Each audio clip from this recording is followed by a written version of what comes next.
এগুলো আমরা এগুলাতে আমরা ছিলাম।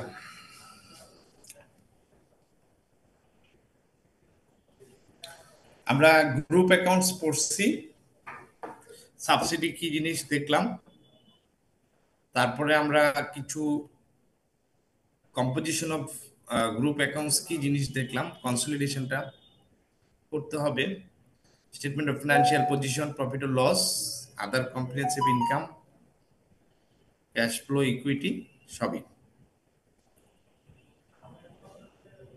এখানে যে নোটসগুলো দেওয়া আছে এগুলা একটু ভালো মতো বুঝতে হবে।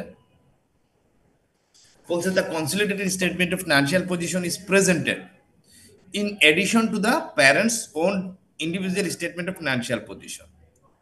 তারপরে বলছে the consolidated statement of profit or loss is usually presented instead of the parent's own individual statement of profit or loss. দুটা কিন্তু দুই জিনিস, একটা হচ্ছে ইনস্টিট আর একটা হচ্ছে এডিশন।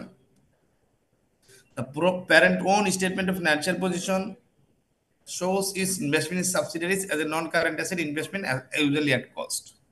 এখন আপনারা পড়ে যান, এগুলো পরে আমি ম্যাচ করাই দিব আপনাদের।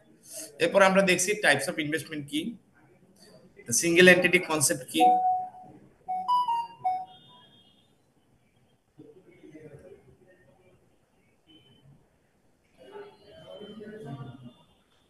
কন্ট্রোল কিভাবে এক্সিস্ট করে। Usually a holding of over 50% of the ordinary voting shares in S will give P control of S, যেটা আমরা অলরেডি পড়াশোনা করছি একটা স্কেল দিয়ে। দেন ownership,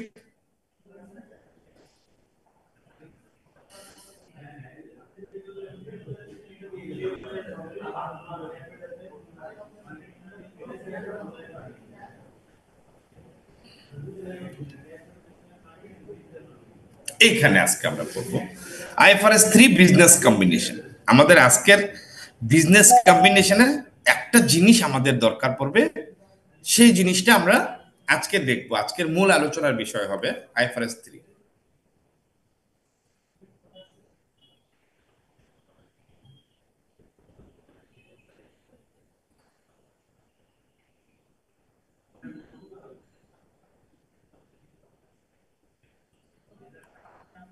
measuring the consideration transfer,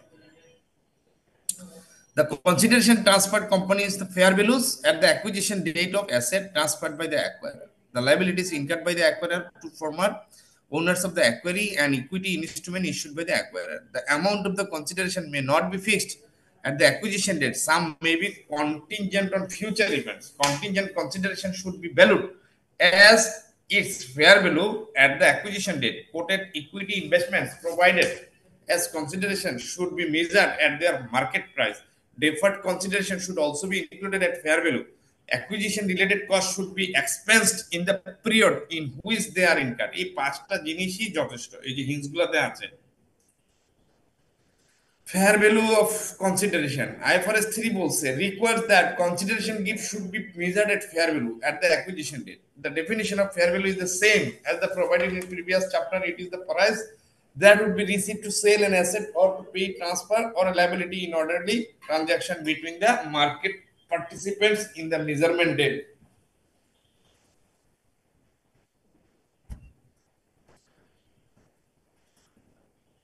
Future losses or other costs expected to be incurred as a result of the combination should not be included as part of the cost of the combination।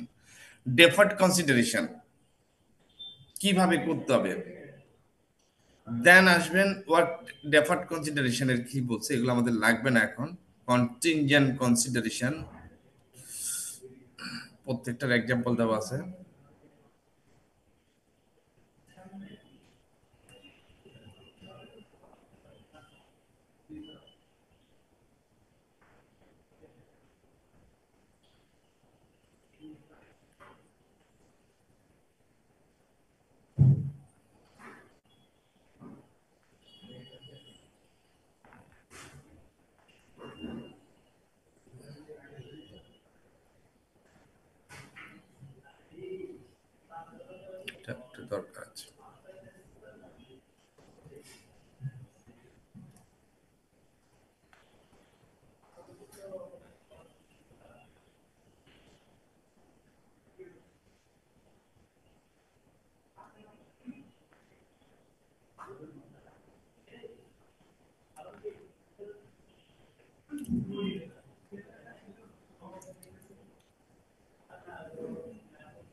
আমাদের লাগবে হচ্ছে goodwill calculation.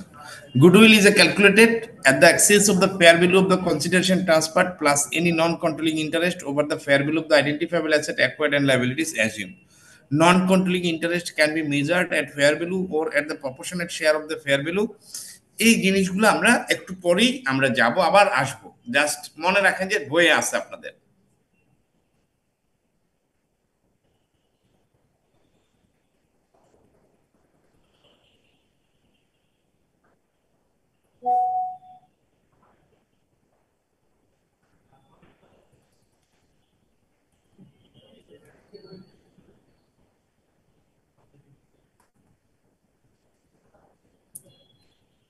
আমরা আজকে এখান থেকে শুরু করব, consolidated financial statement.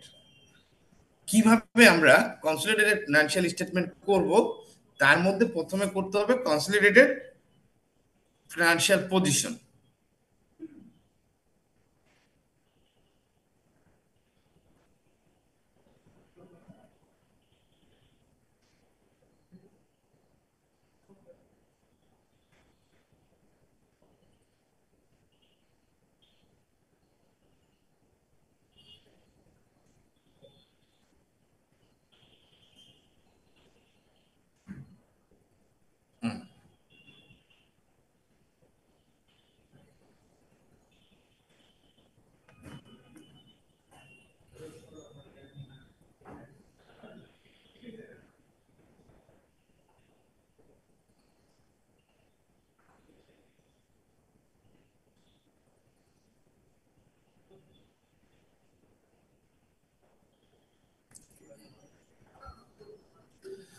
Chapter 11, Consolidated Statement of Financial Position.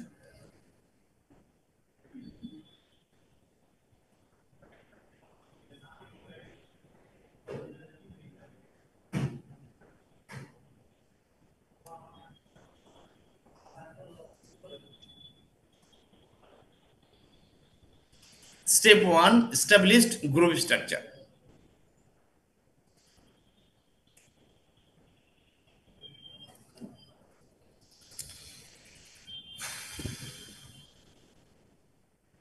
Step 2, set out the fair value of the identifiable asset and acquired and liabilities assumed by P Limited. This may be equal to the carrying amount of the net asset of S Limited at the date of acquisition if no fair value adjustment are required. Remember, net asset is equal to total equity. Therefore, the calculation uses share capital and retained earnings, other reserves at acquisition as adjusted for fair value movements. এখানে করলেই হবে। Step 3 তে calculate goodwill.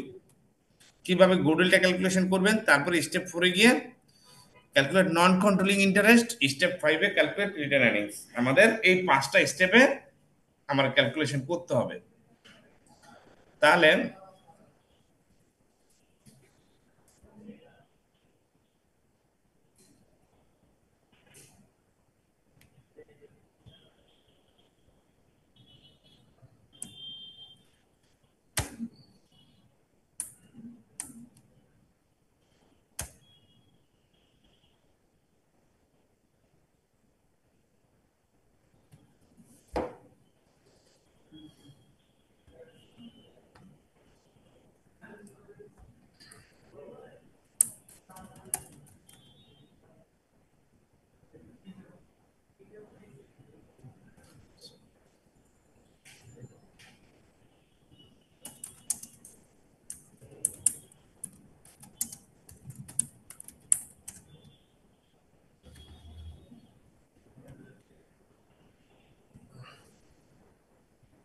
দেখতে পাচ্ছেন Excel শিটটা? Yes, sir. Yes, sir. দেখা যাচ্ছে sir. Yes sir বোঝা যাচ্ছে। কনসলিডেটেড ফিনান্সিয়াল পজিশন প্রথম স্টেপে কি করতে হবে? স্টেপ 1 বলছে, স্টেপ 1 এ কি বলছে? Group structure.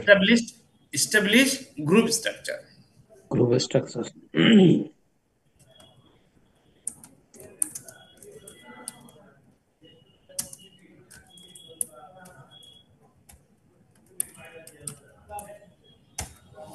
প্রথমে গ্রুপ স্ট্রাকচারটা রিলেশনশিপটা জানতে হবে।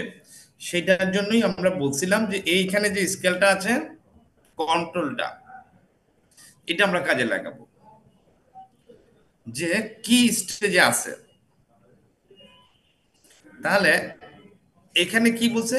P limited hold S limited 80% share, তারা 80% হলে গ্রুপ স্ট্রাকচার হয়।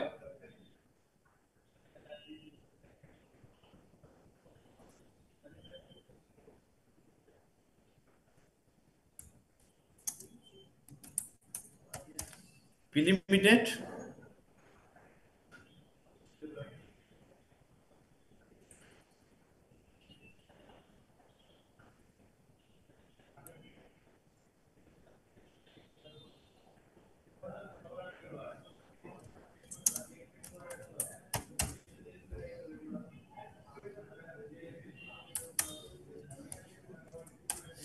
এই প্রশ্ন হচ্ছে, এই পার্সেন্টেজটা কোথায় দেয়া থাকবে? কোশ্চেনে কি বলে? আপনাদের লাস্ট কোশ্চেনটা দেখি তো কি আসছে।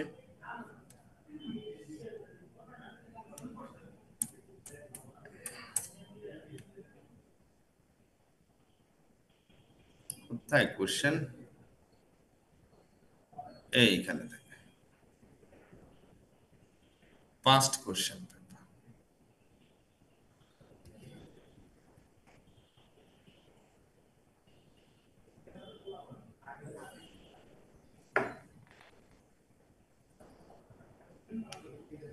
এটাই তো লাস্ট পরীক্ষা না?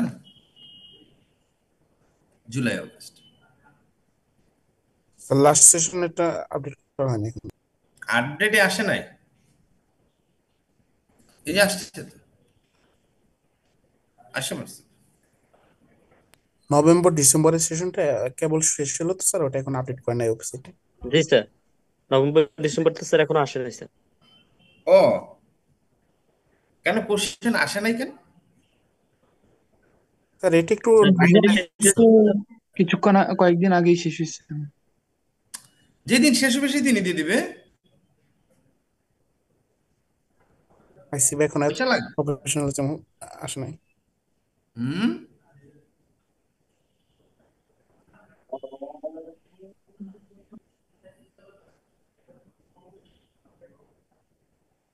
এই যে দেখেন, Pharma life purchase 80% of the ordinary shares of Pure Chemicals on July 2023, when the retained earnings of Pure Chemicals were BDT এত, consideration was made above cash BDT এত paid another।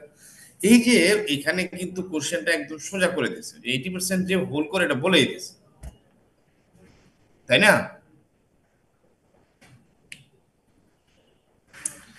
আগে আমাদের কথা হচ্ছে আমরা কোথায় পাবো, এটা দেখার জন্য আসছিলাম। এই যে এটাই, Pharma Life had several insignificant equity investment on 1st January 2023 that do not have quoted price and are therefore carried at cost.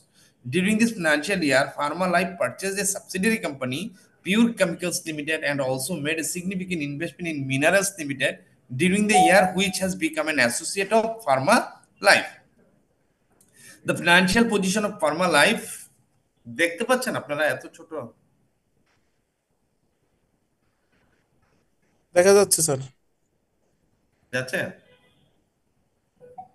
এই বারটাকে আর ছোট করতে পারলে ভালো হতো। এখানে মধ্যে কথাটা, গল্পটা হচ্ছে ফার্মা লাইফ পিওর কেমিক্যালকে সাবসিডিয়ারি হিসেবে কিনেছে, এটাই তো বলতে চাইছে এখানে। During this financial year Pharma life purchased A subsidiary company, comma, Pure Chemicals Limited also made a significant investment in Minerals Limited, দুটো কোম্পানিতে তারা ইনভেস্ট করেছে। একটা হচ্ছে পিওর কেমিক্যালস অ্যাজ সাবসিডিয়ারি, সে বলেই দিয়েছে সাবসিডিয়ারি। আরেকটা হচ্ছে মিনারেলস সিগনিফিকেন্ট ইনভেস্টমেন্ট। তাহলে আমরা যদি ওই স্কেলটায় যাই, একটা বলছে সাবসিডিয়ারি, আরেকটা বলছে সিগনিফিকেন্ট ইনভেস্টমেন্ট, তাহলে ইনভেস্টমেন্ট ইন অ্যাসোসিয়েট সিগনিফিকেন্ট 20 থেকে 50। আপনাকে আমরা আমরা যা পড়লাম লাস্ট ক্লাসে, এই কোশ্চেনের সাথে প্র্যাকটিক্যাল লাইফের সাথে তো ওই স্কেলগুলো আমাকে ইউজ করা শিখতে হবে, তাই না? ওখানে আমরা দেখলাম যে বলছে সাবসিডিয়ারি হলে কনসলিডেশন হবে, আর বলছে সিগনিফিকেন্ট ইনভেস্টমেন্ট। এখনো পার্সেন্টেজ পাই নাই, ধরেন আর কোনো পার্সেন্টেজই দিল না, কিন্তু পার্সেন্টেজ ছাড়া আপনি কোনো অঙ্ক করতে পারবেন না। ম্যাথমেটিক্স চলে হচ্ছে ফিগারে। ইয়ার হুইচ হ্যাজ বিকাম অ্যাসোসিয়েট, ওই বলেই দিছে which has become an associate of the Pharma life. তার দুটা কোম্পানি, একটা হচ্ছে Pharma life parent company pure chemical, আরেকটা হচ্ছে মিনারেল। এইখানে বলছে Pharma life purchase 80% of the ordinary shares of pure chemical. যদি আমরা এই কোশ্চেনটাই সলিউশন করি, তাহলে স্ট্রাকচারটা কি হয়?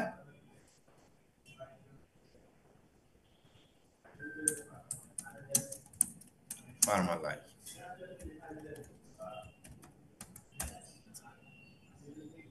আরেকটা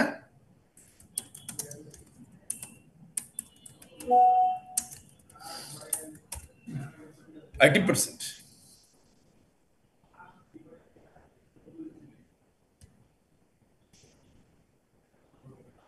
তারপরে বলছেন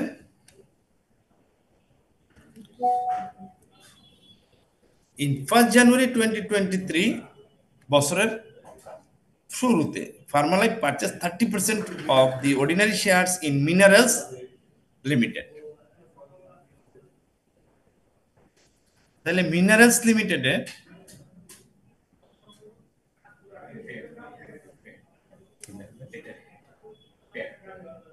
নিয়ে যান, হ্যাঁ, তাহলে এখানে 30% হবে। এটা কোথায় যাবে?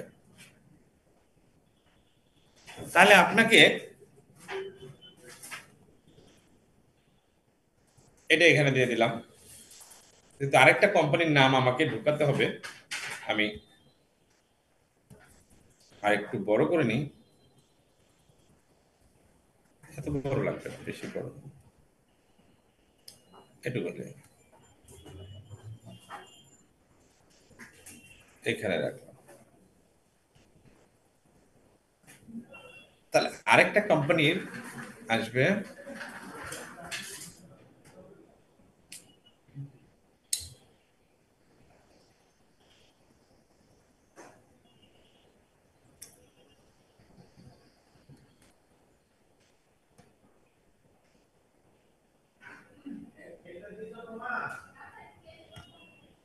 এটা কি মিনারেলস।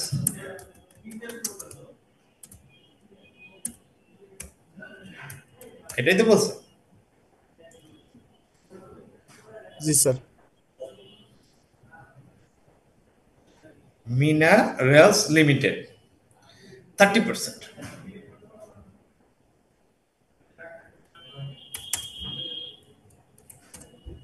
এই হলো এস্টাবলিশ গ্রুপ স্ট্রাকচার।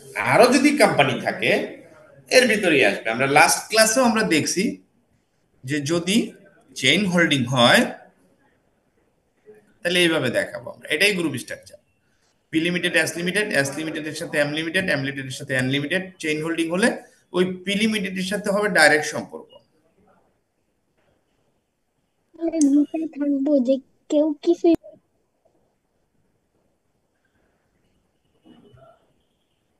এখানে Pharmalife PLC pure chemical is the subsidiary, আর এটা হচ্ছে ইনভেস্টমেন্ট ইন ইকুইটি। কিন্তু 30% ইকুইটিতে যাবে, এটা হচ্ছে সাবসিডিয়ারি। তাহলে আমরা যে কথাটা বলছিলাম,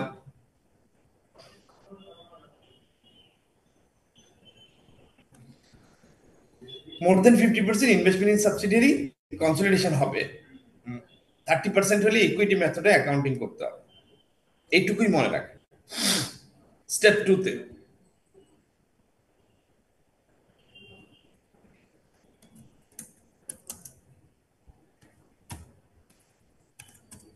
এখন স্টেপ 2 তে কি বলছে?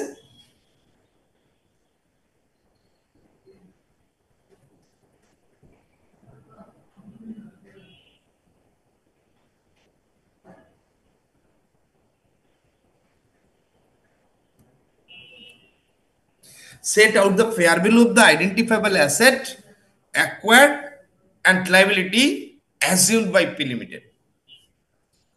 তাহলে fair value of the identifiable asset and liabilities, বা আমরা বলতে পারি পরবর্তীতে গিয়ে বলছে সে নেট অ্যাসেট। দেখেন, remember net asset is equal two total equity, so এই একই কথা। Therefore the calculation uses share capital. তাহলে এটাকে আমরা বলতে পারি নেট অ্যাসেট।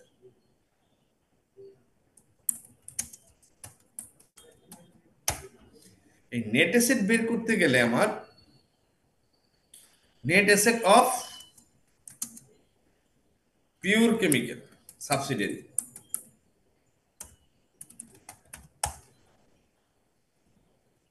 এর স্যার তাহলে তিনটা তাহলে স্টেপ 2 তে কি বলছে স্যার, কি করতে হবে আমাদের? নেট অ্যাসেট বের করতে হবে অফ পিওর কেমিক্যাল। স্যার এখানে ফেয়ার ভ্যালু সম্পর্ক কি স্যার? ওখানে fair value of the fair ভ্যালুটাই আসবে। ও ব্রডার সেন্সে কথাটা বলছে, তারপর পড়েন সে নিচে গিয়ে আবার এই কথাটাই বলছে। Set out the fair value of the identifiable asset acquired and liabilities assumed by P limited. ওই যে বিজনেস কম্বিনেশন পড়ে আসলাম না বইয়ে, আমি কিন্তু পড়ে আসি নাই, বইয়ে দেখায় আসছি, ওগুলো আপনারা পড়বেন। একটা ব্যবসা যখন আরেকটা বিজনেসকে কিনে নেয় তখন এই fair value of the identifiable asset acquired and liabilities assume করতে হয়। This may be equal to the carrying amount of the net asset of S limited. মিলছে? ব্র্যাকেটে বলে দিছে কিন্তু। তাহলে ব্র্যাকেট শুরু হয়েছে কোথায়, শেষ হয়েছে কোথায়, পুরাটাই কিন্তু। তাহলে এইখান থেকে ব্র্যাকেট শুরু হয়ে এইখান থেকে ব্র্যাকেট শেষ হয়েছে, তার মানে কি গল্পটা তো সেই নেট অ্যাসেটেরই। স্যার এটা Equal to বোঝাই the যে carrying amount of the net asset of S Limited at the date of acquisition. তাহলে তিনটা জিনিস আছে, অ্যাট ইয়ার এন্ডে কত, অ্যাট অ্যাকুইজিশনে কত, পোস্ট অ্যাকুইজিশনে, তিনটা কলাম করতে হবে। তাহলে এখানে লিখবেন at year and,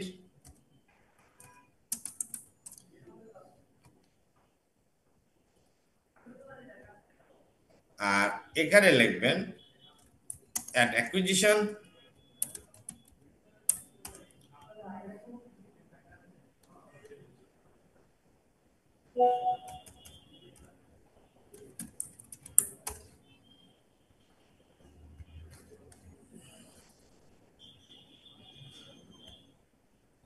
at post acquisition. তিনটা কথা বলছে।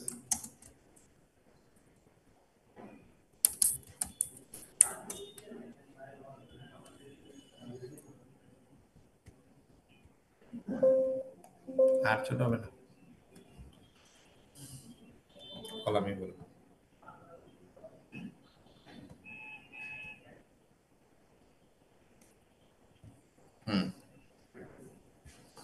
তাহলে তিনটা কলামে করতে হবে।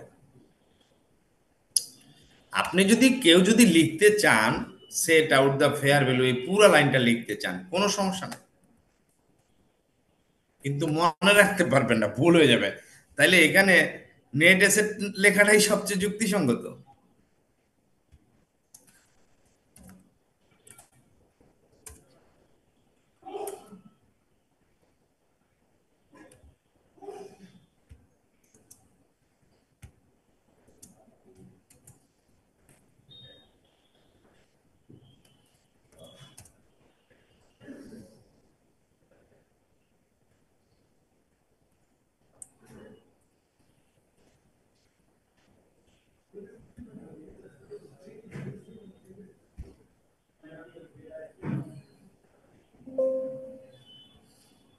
লেখাটা net asset of pure chemical এটা লিখলেই হয়ে যায়। দেখেন একই কথা হচ্ছে।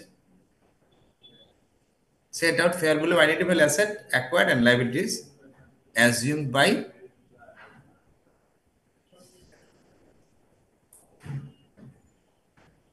এই জন্য আমরা লিখি না, এত বড় লেখাটা দরকার পড়ে না।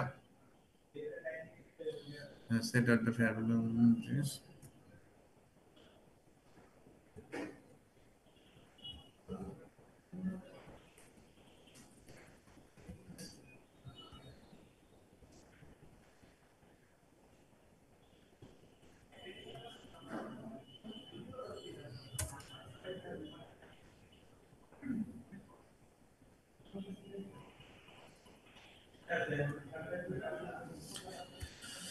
আমাদের মেইন কথা হচ্ছে যেই নাম এই ডাকুক আমাদের করতে হবে স্টেপ 2 তে এট ইয়ার এন্ডে কত আছে, অ্যাকুইজিশন ডেটে কত, পোস্ট অ্যাকুইজিশনে কত। মনে রাখবেন তিনটা জিনিসকে আমাকে কনসিডার করতে হবে।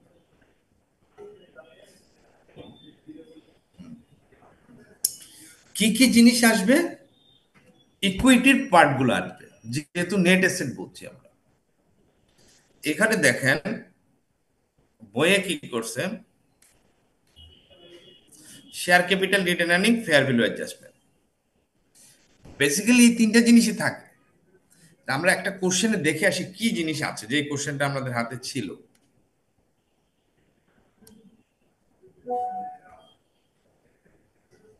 এখানে যে কোশ্চেনটা ছিল বলছে কি, farmer life purchase 80% of the ordinary shares of Pure chemicals on 1 July, বছরের মাঝামাঝি সময়। ইয়ার এন্ড তো নাকি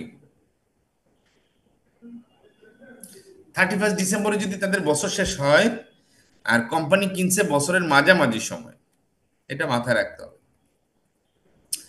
when the retained earnings of the pure chemicals were, written earning এর ভ্যালু বলেই দিছে, বাইর করতে হবে না তাইলে, 808,000।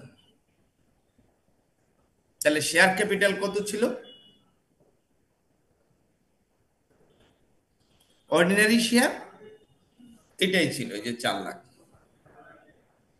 তাহলে আমরা এখানে গিয়ে কি করব,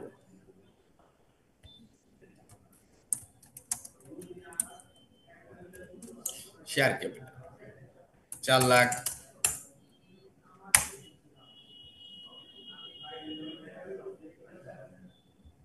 অ্যাকুইজিশন ডেটও 4 লাখ, পোস্ট অ্যাকুইজিশনে কি আমার আর কোনো ইস্যু নাই। জিরো, হ্যাঁ, মানে মাইনাস হবে স্যার।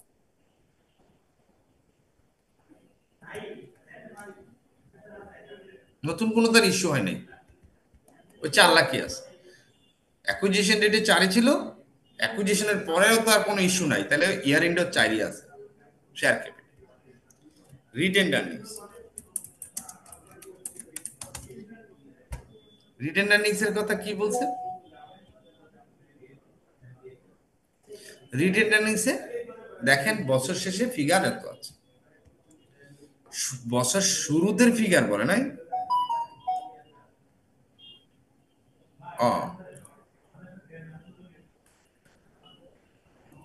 সবই 1000 ফিগারে। হ্যাঁ, এখানে যেগুলো আছে সেগুলো 1000 ফিগারে আছে, বলে দিস। এই যে additional information, all BDT amounts are in 1000 figure, এখানেও 1000 ফিগার করা আছে। when the retained earnings of pure chemical 808,000।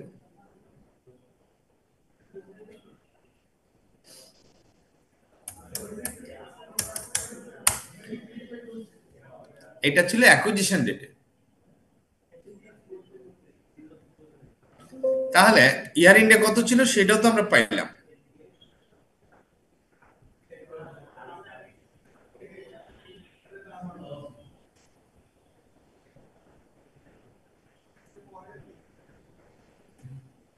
এটা আমার ইয়ার এন্ডে ব্যালেন্স।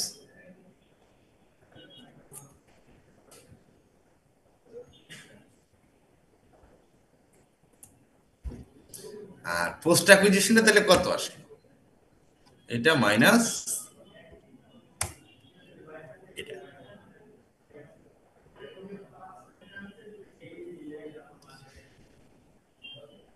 ফেয়ার ভ্যালু অ্যাডজাস্টমেন্ট আছে কিনা দেখি। এখানে এসে বলছে the consideration was made up of cash of BDT 1.3 million paid on 1st July and a further cash payment of BDT 294 deferred until 1st July 2024 6 মাস পরে দিবে No accounting entries was made in respect of the deferred cash payment and appropriate discount rate is 5% per annum ওই যে deferred consideration থাকলে বইয়ের মধ্যে একটা কথা ছিল না deferred consideration থাকলে এটাকে প্রেজেন্ট ভ্যালু করতে হবে তাহলে 5% যদি ইন্টারেস্ট রেট হয় তাহলে ডিসকাউন্টে করে 6 মাসে 2.5% কম হবে তাহলে ওইটাকে প্রেজেন্ট ভ্যালু ধরে কনসিডারেশন বাইর করতে হবে Pharma Life has chosen to measure the non-controlling interest in pure chemicals arising using the fair value or market value method সেটা পরের ইস্যু non-controlling interestটা পরের ইস্যু এখানে বলছে the fair value of the identifiable asset acquired and liabilities assumed at 1st July 2023 were equal to their carrying amounts, with the exception of a plant which had a fair value of BDT 120,000 in excess of its carrying amount. This plant had a 6-year remaining useful life on 1st July 2023. The fair value, market value of non-controlling interest on 1st July 2023 was estimated at টাকা 300,000. বলেই this অনেক সোজা অঙ্কটা কিছুই করতে হবে না অনেক কিছুই করে ফেলতে হবে তাহলে আমাদের যেটা করতে হবে এই যে fair value of the identifiable অ্যাসেটের মধ্যে প্ল্যান্টের ভ্যালু 1,20,000 বেশি আছে এটারই অ্যাডজাস্টমেন্ট করতে হবে বইয়ে এই কথাটাই বলছে আমি 3-4টা জায়গায় যাচ্ছে যে ফেয়ার ভ্যালু অ্যাডজাস্টমেন্ট নাম দিয়ে এই কথাটা দেখছেন তাহলে ফেয়ার ভ্যালু অ্যাডজাস্টমেন্টে গিয়ে এই কথা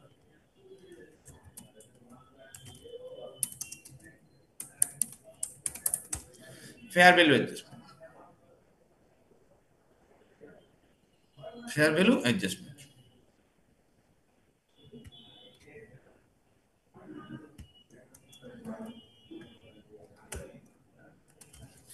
fair value adjustment গিয়ে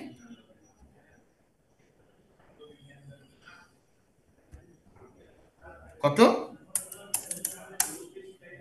শেষে 1,20,000 থাকবে at acquisition 1,20,000 পোস্টে নাই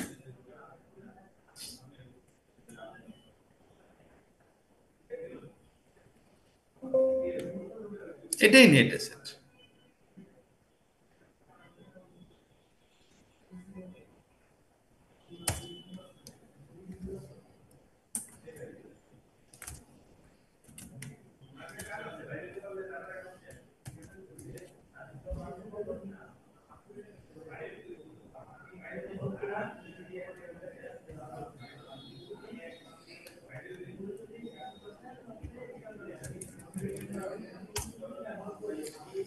এখন যদি কেউ না বুঝে থাকেন এখন বলেন স্যার ফেয়ার ভ্যালু অ্যাডজাস্টমেন্টটা বুঝি নাই স্যার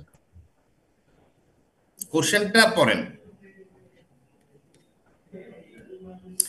বলছে কি the fair value of the identifiable assets acquired এই প্যারাগ্রাফটা পড়েন এই প্যারাগ্রাফটা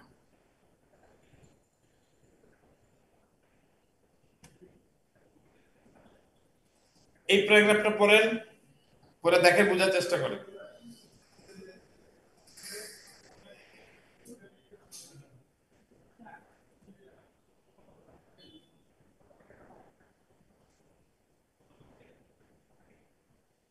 এবার বুঝছেন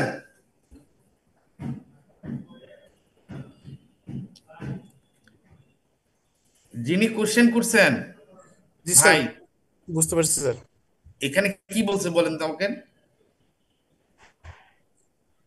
sir the fair value of identifiable asset acquired and liabilities assumed at 1st July 2023 were equal to their carrying amounts with the exception of a plant which had a fair value BDT 120,000 in excess of its carrying amount.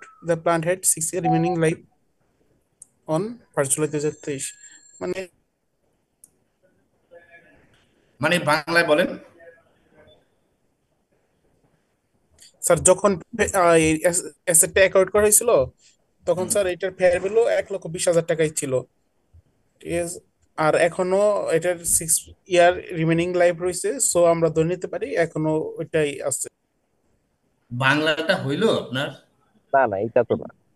Sir যখন purchase করছিল তখন 1,20,000 টাকা কম, মানে carrying অ্যামাউন্টে দেখালে 1,20,000 টাকা কম দেখানো হয়, fair value দেখালে 1,20,000 টাকা বেশি দেখাইতে হবে। এক্স্যাক্টলি, কথাটা তো এই বলছে। বলছে যে সমস্ত আইডেন্টিফাইবল অ্যাসেট এবং লাইবিলিটি সব তারা চেক করে দেখছে সবকিছু ফেয়ার ভ্যালু আছে, equal to their carrying amount, তাই না? উইথ দ্য এক্সেপশন, শুধুমাত্র একটা এক্সেপশন ক্যারিং পাইছে, অ্যামাউন্ট আর ফেয়ার ভ্যালুটা সেম, যার শুধু একটা প্ল্যান্ট আইটেম ছাড়া। অফ এ প্লান্ট, একটা মেশিন যার ফেয়ার ভ্যালুটা 1,20,000 টাকা বেশি হবে, in access of its carrying amount.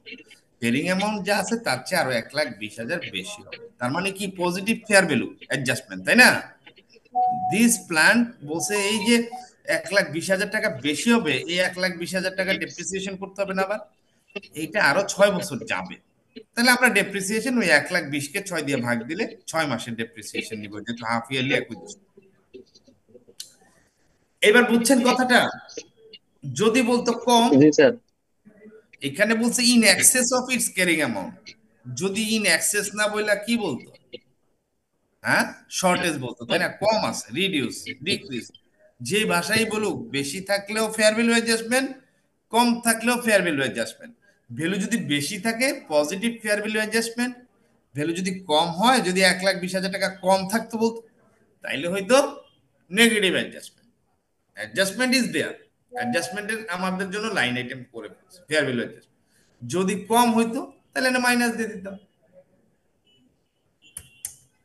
কথা বুঝছেন? সিম্পল,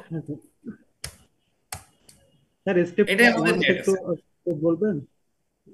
হুম, স্যার স্টেপ ওয়ানটা একটু আর বলবেন? স্টেপ ওয়ানে যাবো আবার? জাস্ট স্টেপ ওয়ান তো সোজা, গ্রুপ যে কটা কোম্পানি আছে তার আন্ডারে সেগুলোর সাথে একটা রিলেশনশিপ ট্রি করা। ফার্মালাইফ কিনছে পিওর কেমিক্যাল, কত পার্সেন্ট শেয়ার? 80%, তাহলে এটা সাবসিডিয়ারি কোম্পানি। আর ফার্মালাইফ কিনছে মিনারেলসকে, যার 30% শেয়ার, তাহলে এটা আমাদের কি হবে? ইনভেস্টমেন্ট ইন অ্যাসোসিয়েট হবে। ওই স্কেলটা ব্যবহার করে দেওয়া। এই স্কেলটা, এই যে, এটা এখানে পড়ছে আর একটা এখানে পড়ছে, কথা বুঝছেন? একটা হবে ইনভেস্টমেন্ট ইন সাবসিডিয়ারি, কনসলিডেশন হবে, আর একটা হবে investment in associate, equity method হবে। ক্লিয়ার? হ্যাঁ স্যার, ক্লিয়ার স্যার, এটুকুই। Thank you sir.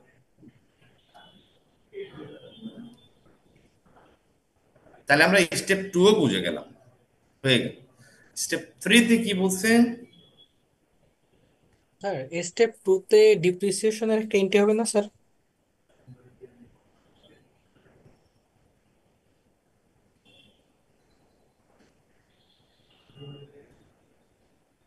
Depreciation entry কি হয় ভাই?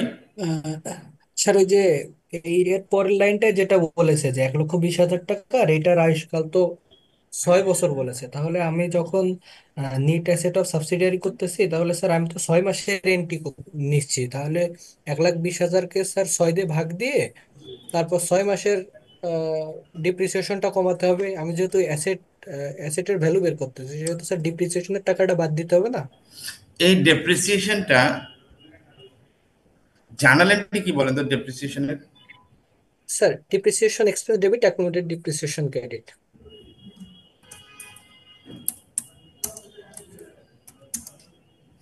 আর এই ফেয়ার ভ্যালু অ্যাডজাস্টমেন্টের জার্নাল এন্ট্রি কি বলেন? স্যার এটা হচ্ছে অ্যাসেট অ্যাসেট ডেবিট, আর হচ্ছে অ্যাসেট ফান্ড ক্রেডিট বা revaluation surplus credit.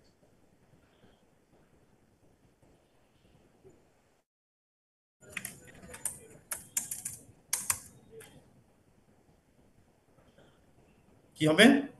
Sir revaluation surplus বলতে পারি, যেহেতু ও বলছে যে আমার এত টাকা বেড়েছে, আমরা ধরে নিতে পারি যে এটা রিভ্যালুয়েশন করে বেড়েছে 1,20,000 টাকা।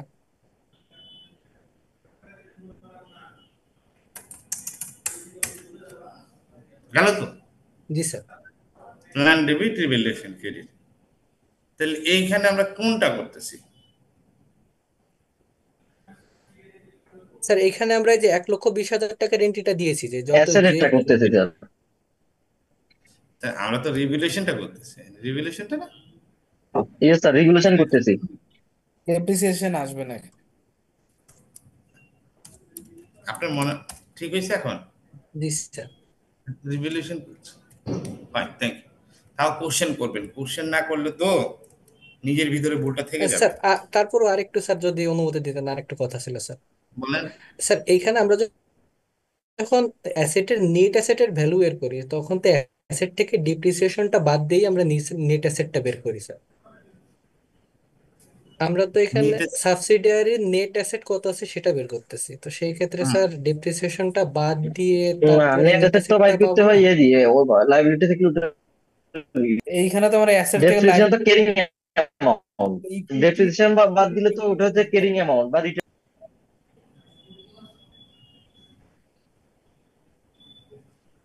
টোটাল ইকুইটি যোগ করলে তো নেট অ্যাসেট বের হয়। শুধু অ্যাসেট থেকে লাইবিলিটি বাদ দিলে তো, অ্যাসেট থেকে লাইবিলিটি বাদ দিলেও নেট অ্যাসেট আসে, টোটাল ইকুইটি তো নেট অ্যাসেট।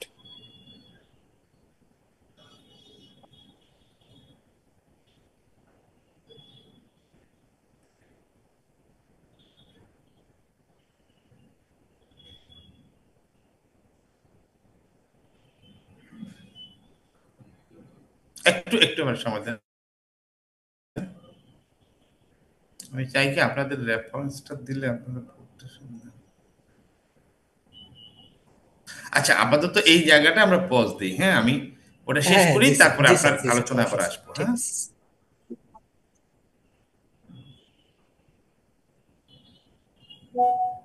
আপাতত ধরে না আমরা রিভিলেশন লাইন আইটেমে আছি, হ্যাঁ, তাহলে আপনার জন্য সুবিধা হবে।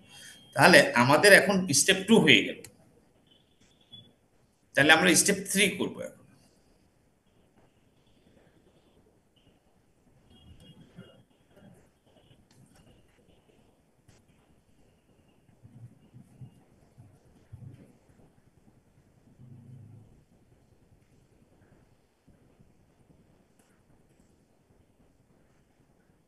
Step 3,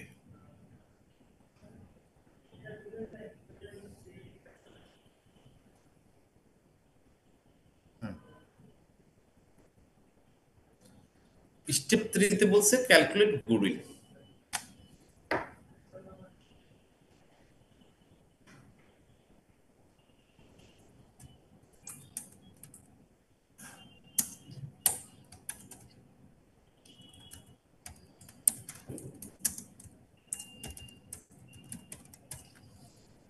calculate goodwill. এখন গুডউইল ক্যালকুলেটের যে ফর্মুলা দেওয়া আছে, একটু পরে আসি।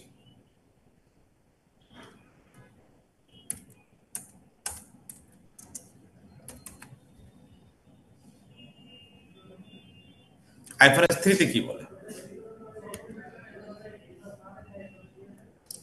কোন সাইডে ঢুকলাম, হাইস plastics.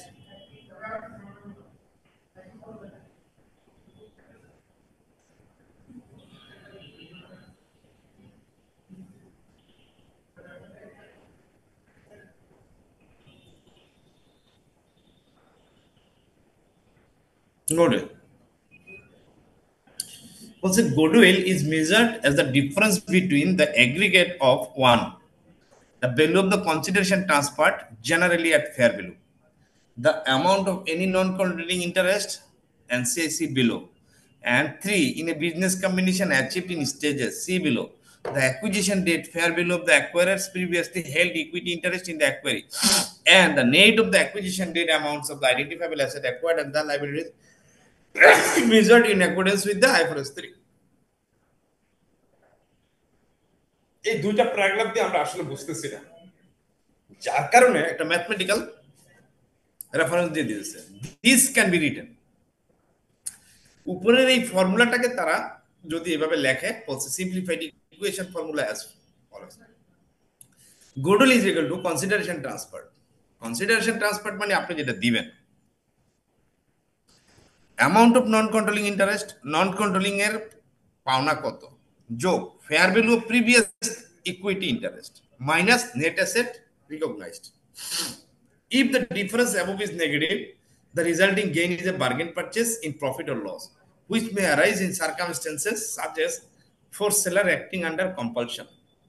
However, before any bargain purchase gain is recognized in profit or loss, the acquirer is required to undertake a review to ensure the identification of asset and liabilities is complete and the measurement appropriately reflect consideration of all available information. এখন consideration কি জিনিসটা আমরা জানি, শেয়ারগুলো নেওয়ার জন্য যে টাকাটা দেওয়া হয় অথবা যে স্যাক্রিফাইসটা করা হয় সেটাকে আমরা বলবো কনসিডারেশন ট্রান্সফার। এটার ক্ষেত্রে বলছে ফেয়ার ভ্যালু নিতে হবে, generally at fair value. Amount of non controlling interest আমি কিভাবে নিব? Amount of non controlling choice in the measurement of non controlling interest. চয়েসটা কি বলছে? Fair value choice, sometimes called the Goodwill method or NCI proportionate share of net asset of equity. Net অ্যাসেটের proportionate share নিতে পারি অথবা fair ভ্যালুতে নিতে পারি, দুটো অপশন আছে। এবার বলছে তাইলে ফর্মুলাটা কি? Consideration transfer plus amount of non controlling interest. এটা হচ্ছে যদি আগে কোনো পার্সেন্টেজ কিনে থাকেন, মনে করেন প্রথমে কিনছেন 10%, আজকে এসে কিনছেন বাকি 70%, তাহলে ওই 10%-এর ভ্যালুটা এখানে দিতে হবে।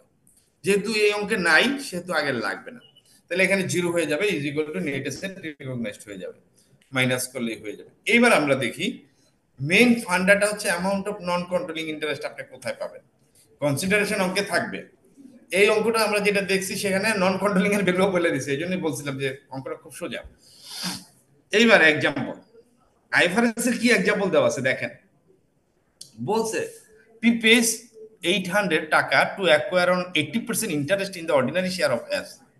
তাহলে এটা কনসিডারেশন।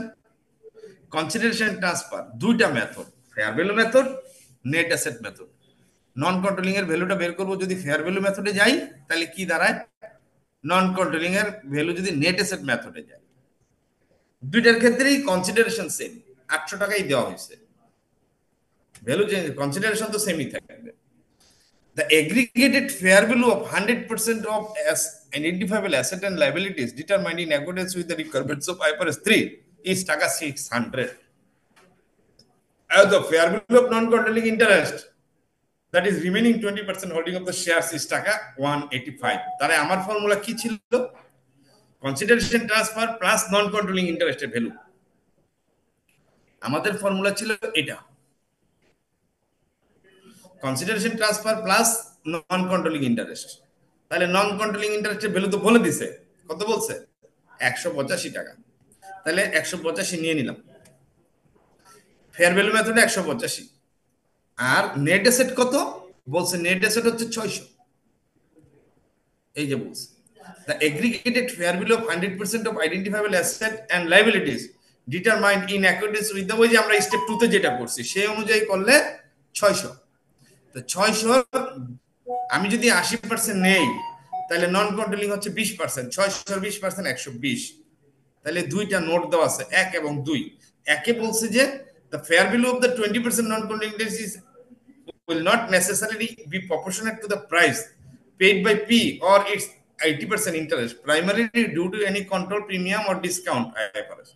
বলছে যে এটা যে সব সময় 20% মিলে যাবে এমন না, যেমন হইতে পারতো 800 টাকার 20%, 80% এর যদি 800 হয় তাহলে 20% এ তো 200 হওয়া উচিত ছিল। আমি তো 800 টাকা দিয়ে কিনছি 80% শেয়ার, তাহলে বাকি 20% এর ভ্যালু তো 200 হওয়া উচিত ছিল। এটাই বলছে, সেটা কম বেশি হতে পারে, ও যা বলছে তাই নিতে হবে 185। সেকেন্ড বলছে calculated as 20% of the fair value of the net asset, ওই 600। সেকেন্ডটা হচ্ছে আমি যেহেতু নেট অ্যাসেট বেসডে নিচ্ছি 600 ইনটু 20, 120। তাহলে total value of the business 985, এখানে আসছে 920, যেহেতু আমি গেছি নেট অ্যাসেট ভ্যালু বেসিসে আর ফেয়ার ভ্যালু বেসিসে যাই নাই। এখানে fair value of non controlling interest in fair value method বা full method, in net asset proportionate method. Net asset is equal to 600, দুই জায়গায় সমান। আইডেন্টিফাইবল নেসেটেড ফেয়ার ভ্যালু তো 600ই, এন্ড গুডউইল দেখেন দুই রকম হয়েছে। এটাই হচ্ছে মেইন ফর্মুলা। তাহলে আমরা দুটো ফর্মুলা কাজে লাগাবো। এখানে বুঝছেন আপনারা? দেখেন দুটো মেথডে যদি নন কন্ট্রোলিং এ আমি কন্ট্রোলের ভ্যালু যদি আমি ফেয়ার ভ্যালুতে করি তাহলে হচ্ছে 385, আর যদি আমি নেট অ্যাসেটের প্রপোর্শনেট আনি তাহলে 320। এটা আইফআরএস 3 এর রেফারেন্স ক্যালকুলেশন। আমরা যদি কোশ্চেনে যাই তাহলে আমরা কি দুইটা পাবো? মেথডই কি করা লাগবে? ভালো কথা বলছেন।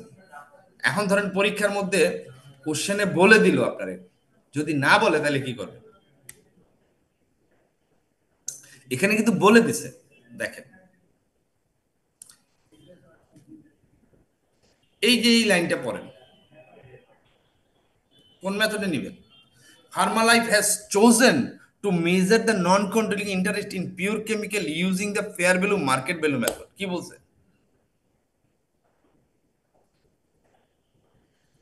ওখানেও আইএফআরএস 3 তেও বলছে, দেখেন choice in the measurement mandatory না, চয়েস করতে বলছে। আপনি দুটো অপশন চয়েস করবেন, কিন্তু পরীক্ষার হলে তো আপনাকে বলেই দিয়েছে ফার্স্ট চয়েস, তাহলে তো আপনি আর চেঞ্জ করতে পারবেন না, পারবেন? No sir. তাহলে আপনাকে ফার্স্ট মেথডই করতে হবে। দ্য ফেয়ার ভ্যালুস অফ, এইখানে সে আপনারে সহজ করে দিছে। এই যে দেখেন এই লাইনে দেখেন, সে বলেই দিছে, ওই আইএফআরএস এর ওই হুবহু কপি করে দিছে, জাস্ট ফিগারগুলো চেঞ্জ করে দিছে আপনারে। The fair value, the market value of non-controlling interest on 1st July 2023 was estimated at BDT 300,000. তো বলেই দিছে ফেয়ার ভ্যালুটা কত, আবার বলে দিছে ফেয়ার ভ্যালুই নিতে হবে। দুটা মেথডে করার তো দরকার নাই। এখন যদি আপনাকে কিছুই না বলতো তাইলে কোনটা নিতেন? যে কোনো একটা চয়েস স্যার করবো। যে কোনো একটা। নো, প্রপোর্শনেটটা না নিয়ে না না না না না না, আমি যদি দুইটা অল্টারনেটিভ আমার হাতের কাছে থাকে তাহলে আমি দেখব কোন অল্টারনেটিভের ইনফরমেশনটা আমার হাতের কাছে আছে। এখানে তো ইনফরমেশন আছে ফেয়ার ভ্যালুটা, তাহলে আমি ফার্স্টে ফেয়ার ভ্যালুই নিব। এই লাইনটা যদি না থাকতো তাইলে তো আমার জন্য আমার চয়েস আসতো। ধরেন উপরের লাইনও নাই, এই লাইনও নাই, তাইলে আমি অটোমেটিকলি সেকেন্ড মেথড নিতাম, কারণ আমার কাছে তো ইনফরমেশন নাই। কথা বুঝছেন? এগুলাই হচ্ছে আপনার কম্পিটেন্সি জাজমেন্ট ডিস্টিংটিভ নলেজের অ্যাপ্লিকেশন। এই জায়গাগুলো যদি আপনারা ভুল করে আসেন তাইলে বুঝবে যে না, পরীক্ষার একটা দেওয়া দরকার আছে, এখনো ম্যাচুরিটি আসে নাই, তখন ওই মার্কস কম দিয়ে আবার ঘুরাই দিবে কাজটা। তো এখন আপনি দেখেন সবগুলা আপনাকে বলেই দিছে এই মেথডে নিতে হবে। এখন প্রশ্ন হইতো আমাদেরই যে এই মেথডে নিতে গেলে ভ্যালু আছে কিনা, কোশ্চেনের মধ্যে দেওয়া আছে কিনা ইনফরমেশন উনি দিয়ে দিয়েছেন, তাহলে আমাকে ফার্স্ট মেথডে নিতে হবে। এখন যদি প্রথম এই লাইনটা উনি না বলে কিছুই বলতো না, এই লাইনটাও দিল না, বাট ওই লাইনটা দিছে, এই লাইনটা দেওয়া আছে, তখন কিন্তু আপনাকে ইন্ডিকেট করছে ফেয়ার ভ্যালু মেথডে নেওয়ার জন্য, তার মানে ফেয়ার ভ্যালু দিয়ে দিয়েছে। এখন যদি দুইটা লাইনই বাদ দিত তাহলে তো আমার অল্টারনেটিভ ছিল না, তাহলে আমি ফেয়ার ভ্যালু মেথড করতেই পারতাম না, তাহলে আমাকে নেট অ্যাসেটের মেথডে নিতে হইতো। এই জন্য দুইটা অপশন ওপেন রাখছে, ইউ হ্যাভ এ চয়েস। এখন চয়েস করতে গিয়েও সার্কামস্টেন্সেস অ্যানালাইসিস করতে হবে যে আমি চয়েস গেলেও আমাকে কোথায় যাইতে হবে, মন গড়া করা যাবে না।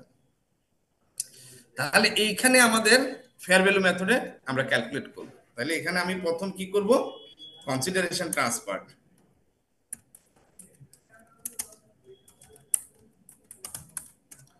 কনসিডারেশন ট্রান্সফার ক্যাশ দিছে কত, পেড কত,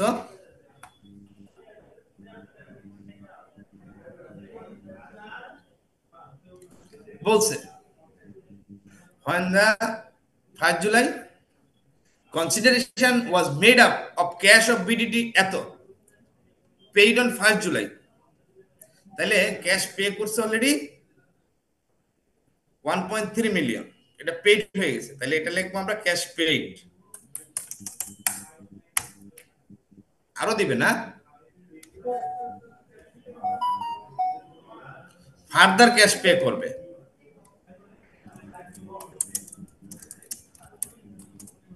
ক্যাশ টু বি পেড আরো করবে, দুইটা কমিটমেন্ট আছে ওদের। সেটা কবে করবে বলছে যে 1 বছর পরে করবে না? জি স্যার, 1 জুলাই 2024 করবে স্যার। 5 জুলাই 2024 ঠিক 1 বছর পুরা হয়। জি স্যার, 1 বছর। 2,94,000 এক বছর পরে করবে, তাহলে এটা হচ্ছে ডেফার্ড পেমেন্ট, তাই না?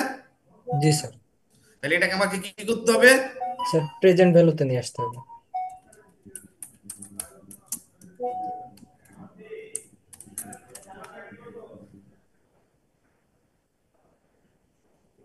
তাহলে ডেফার্ড পেমেন্ট যদি হয় ক্যাশ, তাহলে আমাকে কি করতে হবে? এই 2,94,000 কে কি করতে হবে? 5% দিয়ে কি ডিসকাউন্ট করতে বলছে, তাই না? জি স্যার। কিভাবে করব?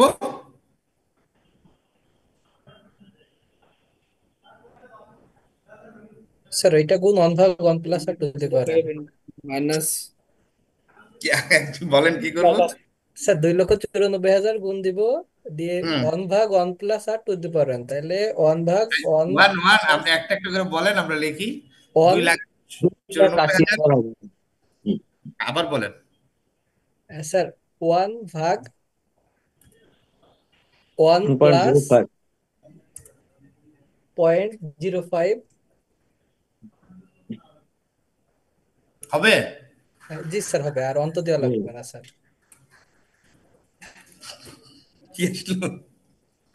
Divided by hmm? Minus divided to by the power n আছে, এন তো n 1, ওয়ান, এন 1 দেওয়া হবে লাগবে। না। বেরিয়ে গেছে। কিন্তু ওভাবে তো 2,80,000 আসে। 2,80,000 হবে স্যার। 2,80,000 হবে। এখন আমি এক্সেলে করবো কি করে বলেন? 1/1 তার পয়েন্ট জিরো। পিভি ফর্মুলা আছে, পিভি ফর্মুলা, স্যার প্রেজেন্ট আমরা ভ্যালু ফর্মুলা। স্যার আমরা আর একটু সহজ করতে পারি, যেহেতু উপরে 1, তাহলে 2,94,000 আর নিচে স্যার 0.95 1 আর কি। পয়েন্ট। স্যার এক্সেলে পিভি ফর্মুলা আছে, প্রেজেন্ট ভ্যালু ফর্মুলা।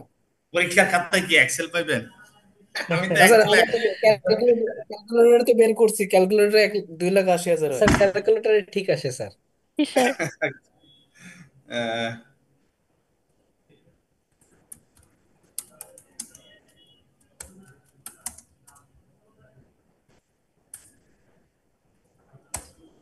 কি করবো বলেন? 1/1.05 2,94,000-কে ভাগ দিব হচ্ছে 1.05 দিয়ে। বাস, স্যার তাহলে 2,94,000-কে 0.95 দিয়ে গুণ করলেও হয়, এইবার ডিসকাউন্ট ফ্যাক্টর করে। এইবার স্যার হয়তো হবে, এটা যদি আমরা দেখতে পারি এটা হবে। হ্যাঁ ঠিক আছে স্যার, এইভাবে হবে স্যার। ডিসকাউন্ট হুম? ফ্যাক্টর দিয়ে গুণ করলেও হয়ে যায়, ঠিক ডিসকাউন্ট আছে স্যার। ফ্যাক্টর বের করে গুণ করলেও হয়ে যায়।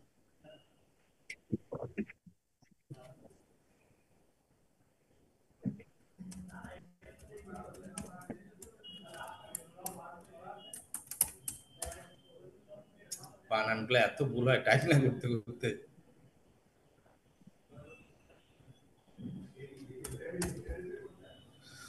কনসিডারেশন ট্রান্সফার, ক্যাশ পেইড এত, ক্যাশ টু বি পেইড এত, তাহলে ডিসকাউন্ট রেট 5%, প্রেজেন্ট ভ্যালু 2,80,000, তাহলে টোটাল কনসিডারেশন কত হলো?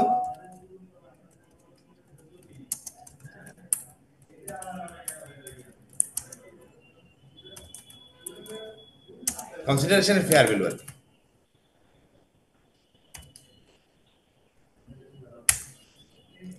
এটা যদি 2 বছর পরে দিত, 3 বছর পরে দিত, তাইলে কিভাবে হইতো? ফর্মুলাগুলো তো জানতে হবে আপনাদের।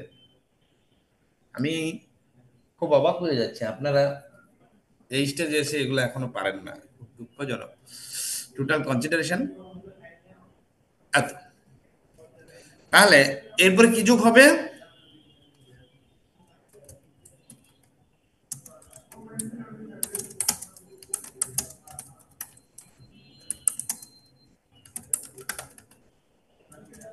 এনসিআই কত কত ছিল বলতেছিল না? 3 লক্ষ টাকা।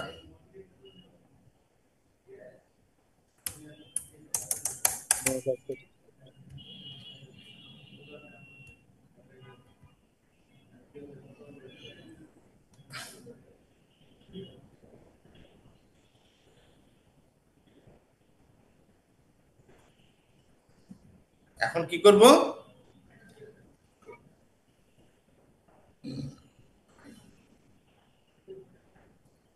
করে ফেলতে হবে।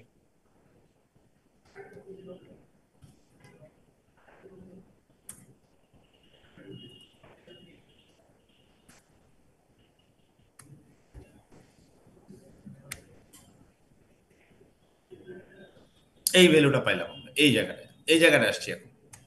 এরপরে আমাদের নেট অ্যাসেট বাদ দিতে হবে। জি স্যার।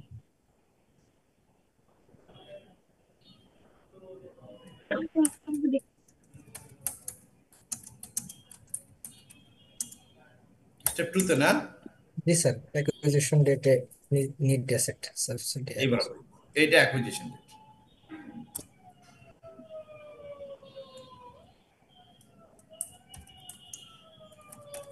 গুডউইল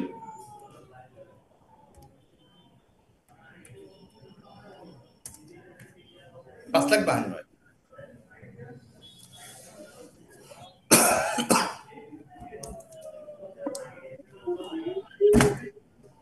এটা হলো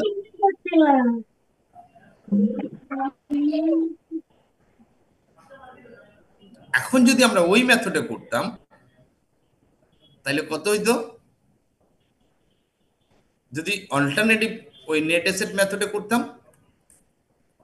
তাহলে কনসিডারেশন ঠিক থাকতো। এইখানে কত হইতো? 2,65,600। এই নেট অ্যাসেটের 20% পাইতো, তাই না? হুম, আপনি করে ফেলছেন, গুড।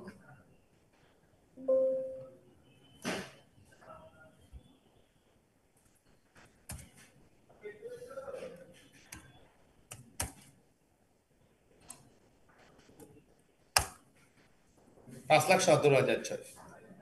এখন দেখেন এগুলো আপনারা কিন্তু এখন যদি না বোঝেন এখনই বলেন, মনে হবে কিন্তু সোজা পরে গিয়ে আটকাই যাবে।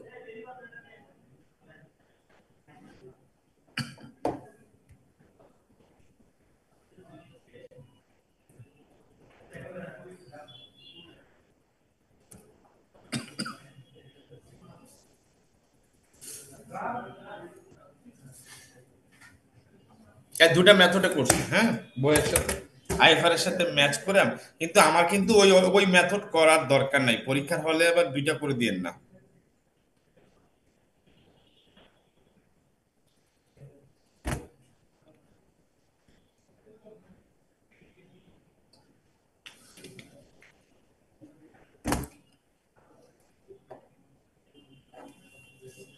তাহলে আমরা স্টেপ 3 শেষ করলাম।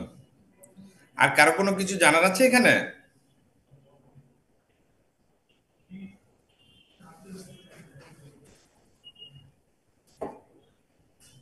স্যার এখানে ফেয়ার ভ্যালু নন কন্ট্রোলিং ইন্টারেস্ট 3 লক্ষ টাকা, এটা তো বুঝলাম না তো।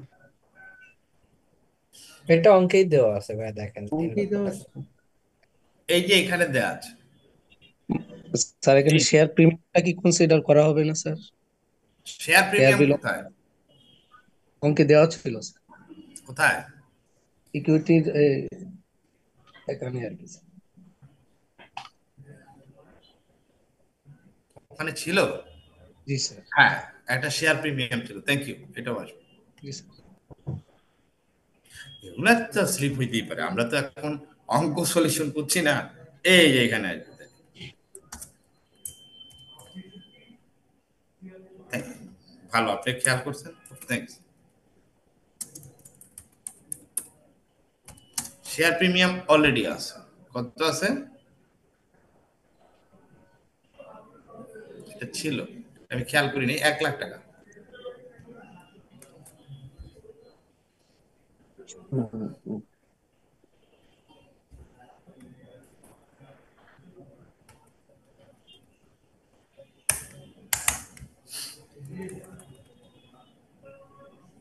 চেঞ্জ হয়ে গেছে না?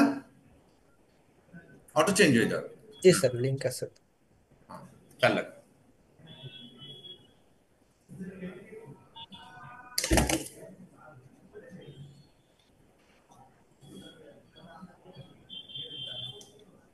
আর কারো কোনো কোশ্চেন আছে?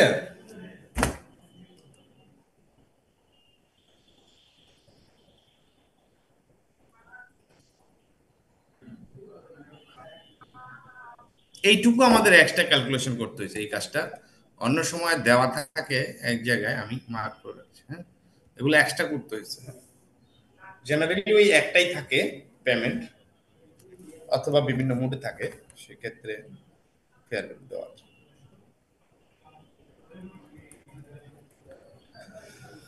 তারপরে যাই, স্টেপ 3 গেল, স্টেপ 4 যাই।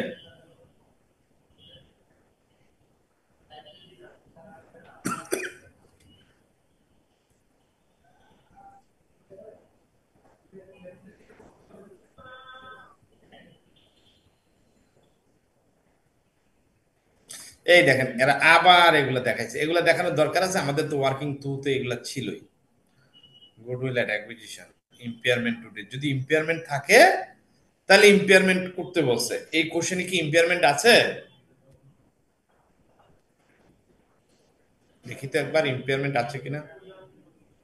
আমি অবশ্য কোশ্চেন সলিউশনের উপর নজর দিচ্ছি না, আপনাদের যে যে স্টেপগুলো কিভাবে করবেন আমি সেটার উপর খালি নজর দিচ্ছি। তারপর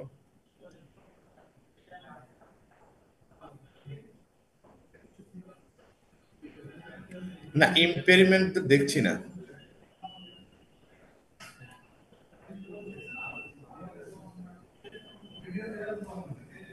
না,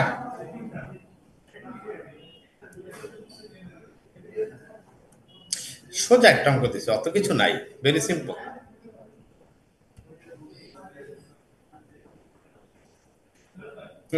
জার্নাল এন্ট্রি গুলো আপনাকে দেখাই দিছে কিভাবে কিভাবে হইতেছে বইয়ে। এইবার আপনাকে বলছে calculate non controlling interest at year end, step 4।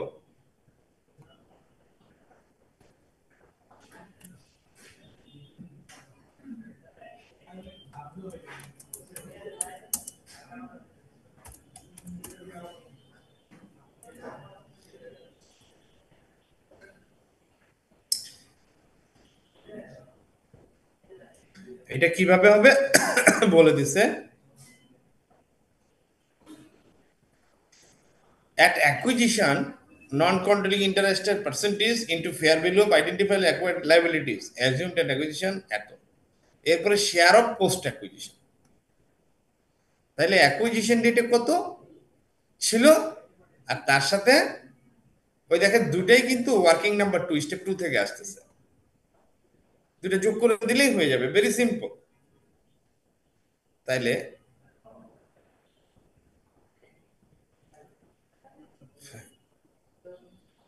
এখন কিন্তু আর ওই মার্কেট ভ্যালু নিতে বলে নাই, খেয়াল করছেন?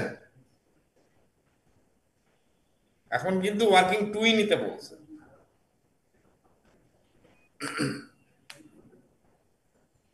গুডউইল ক্যালকুলেশন করবেন ওইটা দিয়ে।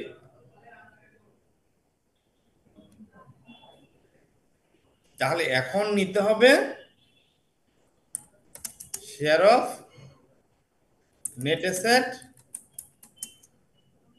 At acquisition.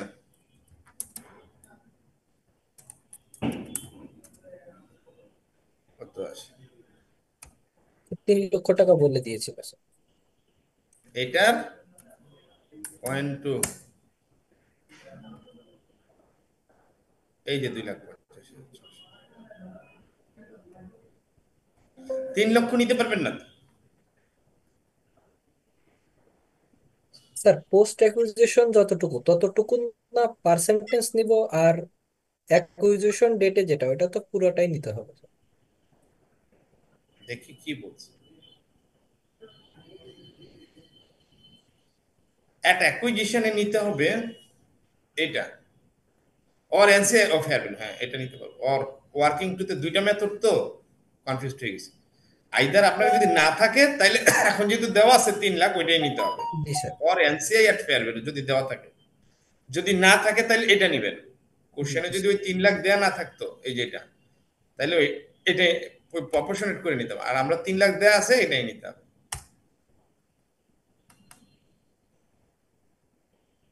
আমরা শেয়ার অফ নেট অ্যাসেট না নিয়ে আমরা বলবো, তখন যেহেতু আমি ফেয়ার ভ্যালু নিছি, তখন বলতে হবে ফেয়ার ভ্যালু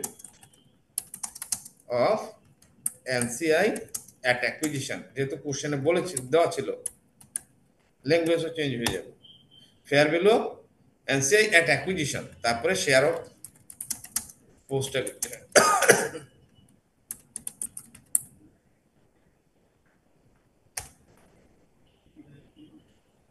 এটা পোস্ট অ্যাকুইজিশনে যত ছিল, পোস্ট অ্যাকুইজিশনে ছিল এইটা ইনটু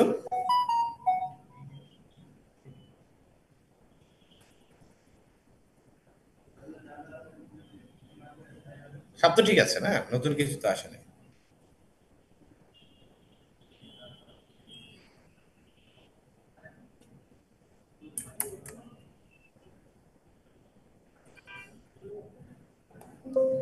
টোটাল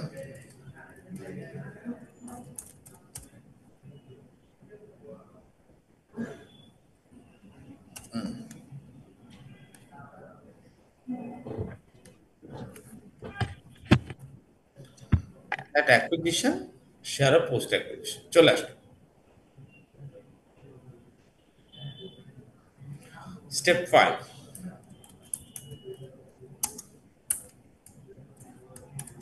কি বলছে স্টেপ 5 এ?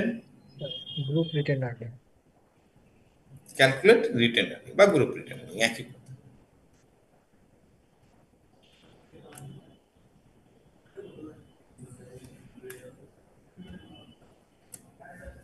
ক্যালকুলেট রিটেন আর্নিং, তাহলে রিটেন আর্নিংটা হবে, কোম্পানির নামটা কি ছিল জানি, ফার্মা লাইফ না?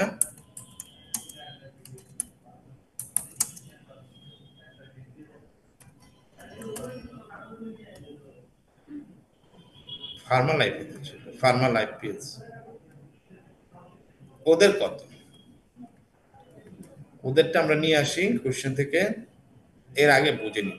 এই দেখেন পি লিমিটেডের 100%, তার মানে নিজেরটার 100% নিব, তারপরে estimated share of post acquisition retained earning, fair value adjustment, goodwill impairment to date, group retained earnings চলে আসবে।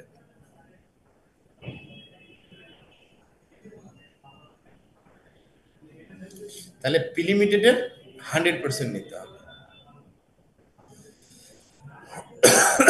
এই যে নিজের যেটা রিটেন আর্নিং 35,52,520,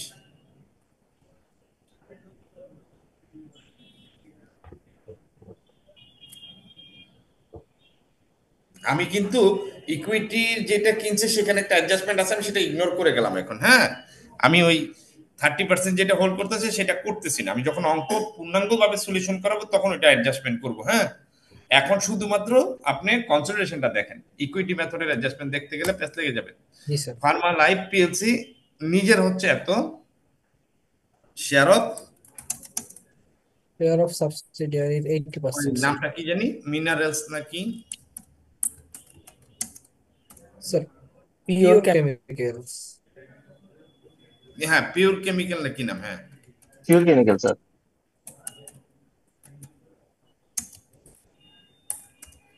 শেয়ার অফ, এখানে share of Pure Chemicals post acquisition থেকে নেব, পোস্ট অ্যাকুইজিশন থেকে রিটেন আর্নিং এর অংশটা,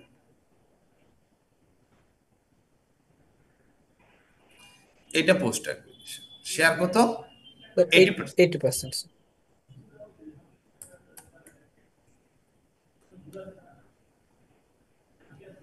ইনটু দেই নেই।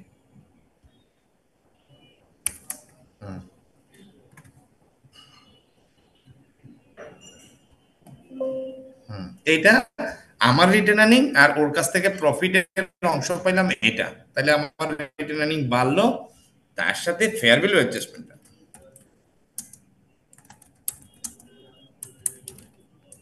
কোনটা আসবে বলেন?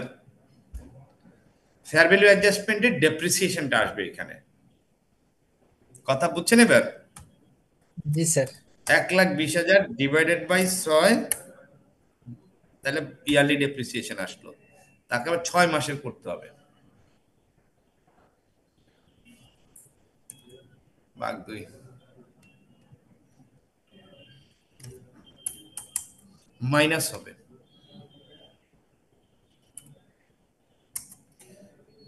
বুঝছেন বলেন এবার?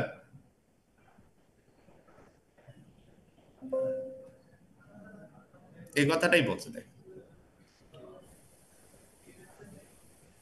ফেয়ার ভ্যালু অ্যাডজাস্টমেন্ট, এই যে এত ভাই এত,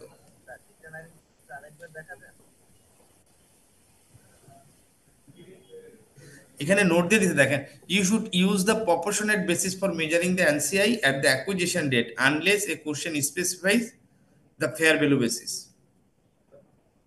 ওই যে আমরা ফেয়ার ভ্যালু বেসিসের কথা বলছি।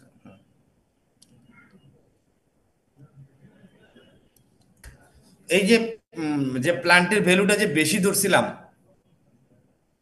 সেটা ডেপ্রিসিয়েশনের একটা অ্যাডজাস্টমেন্ট এখানে আসবে। এই জন্য বলছি ওখানে পজ দেন, কারণ এটা হবে রিটেন আর্নিং এর সাথে অ্যাডজাস্টমেন্ট। ডেপ্রিসিয়েশনটা তো পোস্ট অ্যাকুইজিশনের ঘটনা। এই যে আমাদের লাইন আইটেম, এটা কোনো কাজে লাগে নাই তো, এটা জাস্ট ইনফরমেশন পারপাস। এটা আমরা কোনো কাজে লাগাইছি কোনো ক্যালকুলেশনে? আপনার যদি করতে হতো তাহলে এইখানে করতে হতো, এখানে করতে গেলে কি হতেন, আপনারা মিসগাইড হয়ে যেতেন। তো fair value adjustment, fair value কত, আমার তো রিভ্যালুয়েশন 1,20,000, এখানে রিভ্যালুয়েশন 1,20,000 থাকবে, তো এই লাইন আইটেমে কোনো হাত দিব না। কিন্তু আমি যখন রিটেন আর্নিং করব, এই যে শেয়ার অফ পিওর কেমিক্যালের প্রফিটটা নিচ্ছি আমি, এই শেয়ার অফ পিওর কেমিক্যালের প্রফিটের 80% আমার কাছে চলে আসছে পোস্ট অ্যাকুইজিশনের, আর আমারটা দুইজনেরটা মিলা। কিন্তু ওই যে প্ল্যান্টের ভ্যালুটা বাড়াইলাম 1,20,000, এখানে যে 1,20,000 যে ডেপ্রিসিয়েশনটা, 1,20,000 6 দিয়ে ভাগ করলাম, 6 বছর বলছে লাইফ, যেহেতু হাফ ইয়ারলি হয়েছে, তাহলে হাফ ইয়ারলি ডেপ্রিসিয়েশন হচ্ছে 2 দিয়ে ভাগ হবে 10,000 টাকা। এই এখন যেটা বের হবে গ্রুপ রিটেন আর্নিং।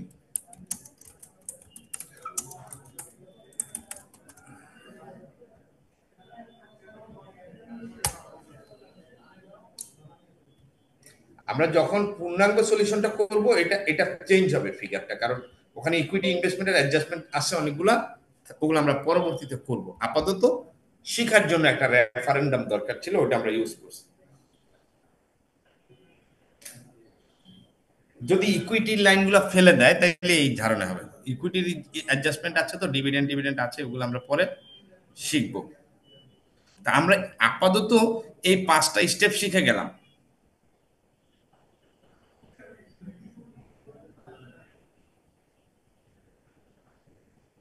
তাহলে আমাদের ফাইন্যান্সিয়াল পজিশন ক্যালকুলেট করতে এই 5টা স্টেপেরই দরকার হবে।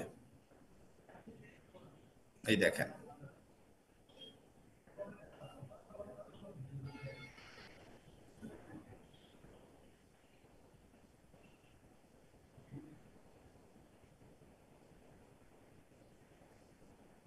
যদি ইম্পেয়ারমেন্ট অফ গুডউইল থাকতো সেক্ষেত্রে ওইটারও একটা অ্যাডজাস্টমেন্ট আসতো, সেটাও এখানে নাই।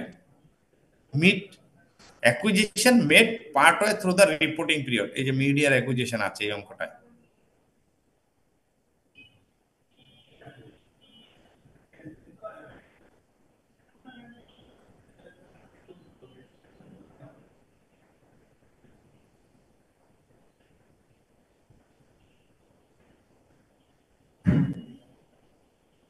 স্যার, হুম,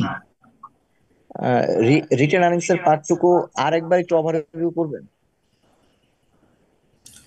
রিটেন আর্নিং এর সোজা ব্যাপার, দুইটা পার্ট আসবে, ফার্মা লাইফ নিজের কত, আর share of pure Chemical PLC এই পোস্ট অ্যাকুইজিশনের অংশটুকু কত আসছে, ওই যে রিং ধরলেই পাবেন কোথায় গেছে। F14 থেকে আসছে ওটা লিঙ্ক। আর ফেয়ার ভ্যালু অ্যাডজাস্টমেন্ট, এটা আমার ওই ডেপ্রিসিয়েশনটার অ্যাডজাস্টমেন্ট দিলাম আমি, এখানে ডেপ্রিসিয়েশন পার্টটা লিখিয়েই দিলাম।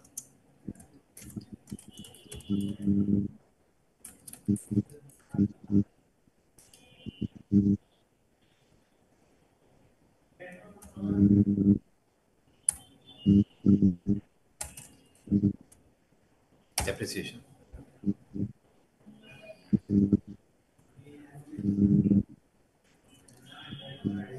এখন আপনার আর কিছু জানার আছে? এটা সিম্পল তো, না ঠিক আছে নিজের স্যার। কত আছে, ওখান থেকে আমি শেয়ার পেলাম কত, পোস্ট অ্যাকুইজিশন থেকে আমার 80% শেয়ার, পোস্ট অ্যাকুইজিশনের যে প্রফিটটা আছে ওই যে স্টেপ 2 তে, পোস্ট অ্যাকুইজিশনের রিটেন আর্নিং এর বরাবরে, এই যে এটা 197 80, এটাকে আমরা 80% আমার 20% হচ্ছে, 20% ওখানে দিছি তো, এই যে 20% শেয়ার অফ পোস্ট, এই যে 20% পেয়েছে কে, নন কন্ট্রোলিং, আর বাকি 80% তো আমার। তো আমার 80% আমি নিচ্ছি, 20% ও নিচ্ছে, ভাগাভাগি। তাহলে এবার রিটার্ন আর্নিং এ দাঁড়াইছে। আর আমি যে ওই যে একটা ফেয়ার ভ্যালু অ্যাডজাস্টমেন্ট করছি 1,20,000 টাকা প্ল্যান্টের দাম বাড়াইছি না, তো ওইটা ডেপ্রিসিয়েশন তো ও চার্জ করে নাই, ওর হিস্টোরিক্যাল ভ্যালু তো ওই 1,20,000 ক্যারিং ভ্যালুই আছে।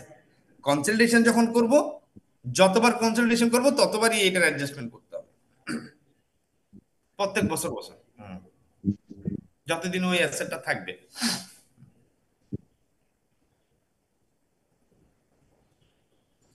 তাহলে আমরা এখানে স্টেপ 5 এখানে আর আর অঙ্ক করার জন্য যদি ফাইনান্সিয়াল পজিশন আমি কনসিডারেশন করি, তাহলে এই 5টা স্টেপই এনাফ।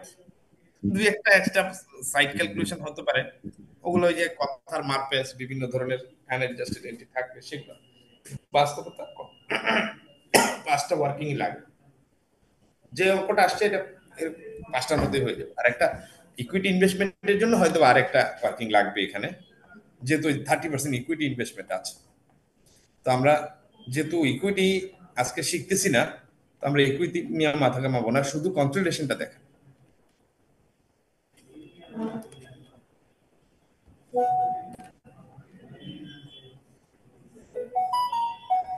আমাদের এই অ্যাডজাস্টমেন্টটা পুরোটাই আমরা ডান করছি।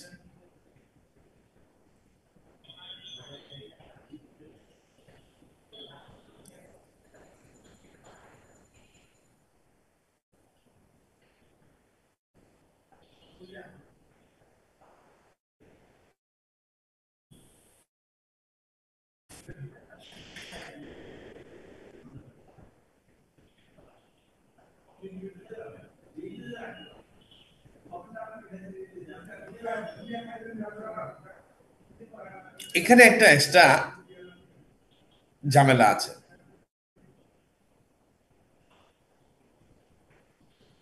এটা কি ঝামেলা আছে দেখেন, এটাও আপনার রিটার্ন আর্নিং এ ইমপ্যাক্ট পড়বে। দেখে নেন, বলছে in December 2023 pure chemical sold goods to Pharma life for টাকা 32,000. Pharma Life still held half of these goods in its inventories on 31st December 2023. ওই যে ইন্টার কোম্পানি সেল, এটা গত ক্লাসে ছিলাম, মাস on goods 25% on 31st December 2023. Pure Chemicals trade receivable included BDT 32,000 from Pharma Life. How Pharma Life trade payable on include 22,000, যে 10,000 টাকা দিয়ে দিছে, যেটা নিয়ে লাস্ট ক্লাসে বললাম এগুলা থাকা উচিত না। In respect of the transaction, it had made payment of 20,000 and এখন এখানে একটা ঝামেলা হয়ে গেছে, সেটা হলো কি, আমি যখন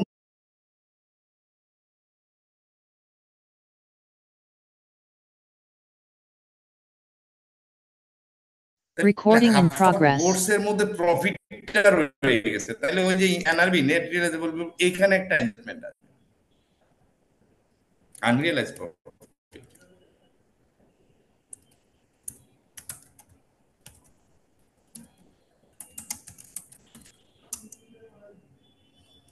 এই আনরিয়েলাইজড প্রফিটটা কত? 16,000 টাকা, 32,000 টাকার মাল বিক্রি করছে, বলছে হাফ অফ দা গুডস, তাহলে 16,000, এর মধ্যে প্রফিট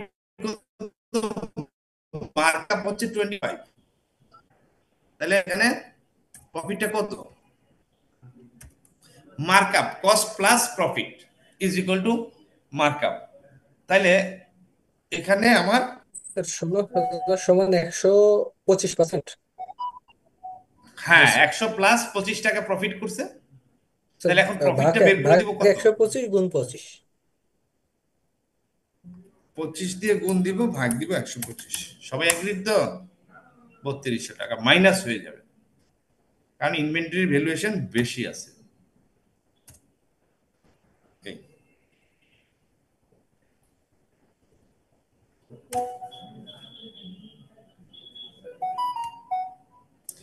এটা এখানে আছে।